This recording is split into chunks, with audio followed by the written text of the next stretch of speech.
Welcome to Social Science 110, California Studies, the very first chapter in our book, the Rawls and Bean book. And this first chapter addresses the forces that created California. And for that, we kind of have to go with a worldview. Of course, in the days of just the Native Americans in California, the worldview was quite different in many respects, because each of these tribes in California, prior to the arrival of the Europeans, had their own creation story about how California was formed. This chapter, though, Chapter 1, focuses on how scientists use the theory of plate tectonics in order to explain California's physical origins. Now, no doubt, somewhere along the line, you have taken either in high school or in early college, university, some sort of a physical geography or geology course in which you learn that there's tectonic plate theory. Basically, it's like this. Once upon a time, according to scientists, the continents of the world were all clustered together in one large landmass called Pangaea. And over time, these land masses separated, so there was intervening ocean into the continents that we know today. And these continents float on these semi-liquid plates on the crust of the earth called tectonic plates. And as these 20 tectonic plates lurch back and forth and grind against each other, things happen, i.e. earthquakes, i.e. volcanoes, things of that nature. This graphic is from a World Regional Geography book called The World Today, 5th edition, Wiley and Sons. The western edge of North America was previously far inland, and the Pacific plate collided with the North American plate and then went underneath it, or as we call it in geology, it subducted beneath the edge of the continent, causing mountain building along what we call faults. Now, about 30 million years ago, that subduction of the Pacific plate under the North American plate ended, and now the Pacific plate moves slowly northwestward, horizontally, relative to the North American plate along the San Andreas Fault. Now, many of you have seen the San Andreas Fault, or at the very least, driven across the San Andreas Fault. I want you to think for a moment about what you do in the summertime. Well, one of the things you do in the summertime is you go to the coast, right? So what do you do? From Fresno, let's assume you're in the Fresno-Clovis area, you jump on Highway 41 south. You drive all the way through Calumet City, all the way into where Kern and San Luis Obispo and Kings counties come together, and then get to Highway 46, which is a west-east highway, and you take that to Paso Robles. Once you make that right turn from southbound 41 to westbound 46, you are crossing, right at that moment, the San Andreas Fault Zone of California. That is where the North American plate and the Pacific plate come together, and the Pacific plate is moving ever so incrementally northwestward relative to the North American plate. So in a few million, well, actually tens of millions of years from now, LA will be up where San Francisco is now. Somebody in one of my classes said, hey, more shopping. Well, look, we're going to be long dead by then. But my point is, in eastern San Luis Obispo County, on the Carrizo Plain, you can see this dramatic photograph from the air of, in fact, the San Andreas Fault Zone. Thousands of earthquakes have occurred in California over millions of years, and the frequency of earthquakes here is 10 times greater than for the world as a whole. So there's a lot of shaking and rolling going on in California. Here in the San Joaquin Valley, we are in a relatively seismically safe zone. We don't feel a lot of earthquakes here. But certainly in the Sierra Nevada to our north and east, and the coast ranges to the west and coastal areas, those forces that created Earth in the first place are still quite alive, and they are working on their own time scale. So over time, the landforms that we know today formed. The authors of the book call this, quote, a powerful metaphor for the later cultural and ethnic diversity of what became the Golden State.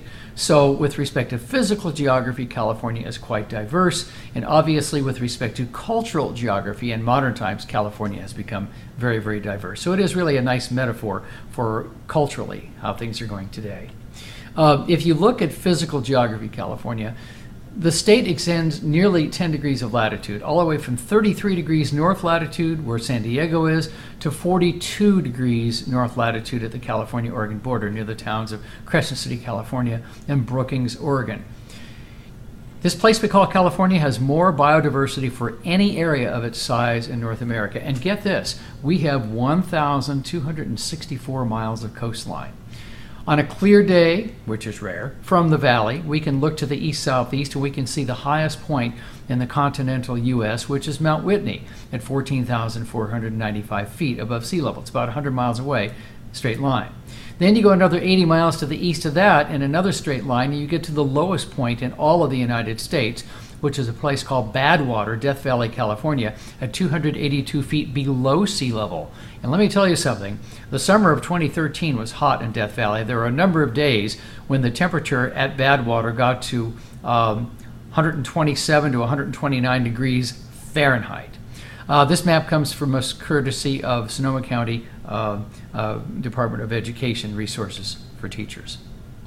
So once again, looking at this map, there are the major landform provinces of California. You've got the same map in your textbook, more or less. The Klamath Mountains to the north, the Cascade Range also to the north, and in the far northeast you have the Modoc Plateau there in pink. You have the Great Basin on the eastern side of California in gray, split up into two pieces. You have the Sierra Nevada in green, the Mojave Desert, which is that orange, the Colorado Desert, which is that light green in the southeast. The peninsular ranges, which are the mountains of essentially Orange and San Diego and Riverside counties, and the western portion of Imperial County. You have the transverse ranges, where the mountains that run west to east from the Channel Islands into Santa Barbara, and then eastward bordering the Mojave Desert. That's sort of that lighter brown. You have the coast ranges, which are in blue, all the way from about Santa Maria to the Oregon border. And of course, here in the center, we have the Great Central Valley, where most of us live, that I assume most of us live, who are taking this class. California has 4 of the 5 major climate types found in the world. If you have taken a physical geography course, you know that there is a system of climate classification called the Köppen-Geiger climate classification system, conveniently labeled A through E, the letters A through E in the English alphabet, with A being the tropical climates, B being the dry climates, C being the mid-latitude and temperate climates, and there's a subdivision of C which has dry summers and cool, wet winters, and that's what we have in California. That's the Mediterranean climate. We have the D climates, which are the colder climates for the high mountains, and then we have the E climates, which are essentially like the polar ice caps. That would be like almost the top of our high mountains in California. So of those 5 climate types, the only one we don't have are the A, or the tropical types. About 3/4 of the rain and snow that we get in California annually occurs in the northern third of the state, while about 80% of the water demand, mostly for agriculture, occurs in the southern 2/3 of the state. Way back in the day, in the 1800s, Mark Twain said this of California. He said, "Whiskey's for drinking and water's for fighting over." Boy, don't we know that here in California. This map shows you the Köppen-Geiger climate types of North America. This is from Finlayson and McMahon back in 2007, showing you the A through E, and the only one you don't see in California are those really dark blue ones, which are the A climates, or the tropical climates, just to give you a perspective on the climates of North America. Now, one of the things that is really interesting to look at a glance is something called the climograph, which tells you on the bottom, when the green bar is there, monthly mean precipitation in inches. The scale is on the left. And it also shows you monthly mean temperature. Those are the red dots connected with the line. And that's the average temperatures for each month. And you can see the months of the year displayed on the bottom of the graphic, January through December. This happens to be the climograph for the city of Fresno, believe it or not, for the period of record from 1971 to 2000, a 30-year period. There was another textbook that I've used in the past for a course called Geography 178, Geography of California, which is called Rediscovering the Golden State, 3rd edition, by William Selby, who happens to be an instructor at Santa Monica City College. He's a California geographer extraordinaire.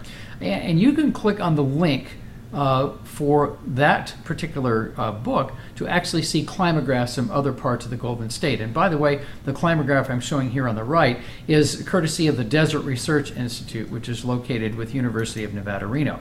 But if you click on this link, a map will come up, and you will be able to actually see other climographs for other parts of California. You may not be able to see this entire graphic in the PowerPoint, but you can just sort of click on, there's one for Sacramento, there's one for Ukiah, there's one for San Francisco, and you can see how the temperatures change. Look at San Francisco and those temperatures with respect to, say, Fresno, where we definitely have a hot summer, where San Francisco does not have a hot summer. And of course, the rainfall is different as well. So that is something you can certainly explore on your own time as you explore with me in this class this semester, Social Science 110, California Studies. This concludes our look at Chapter 1.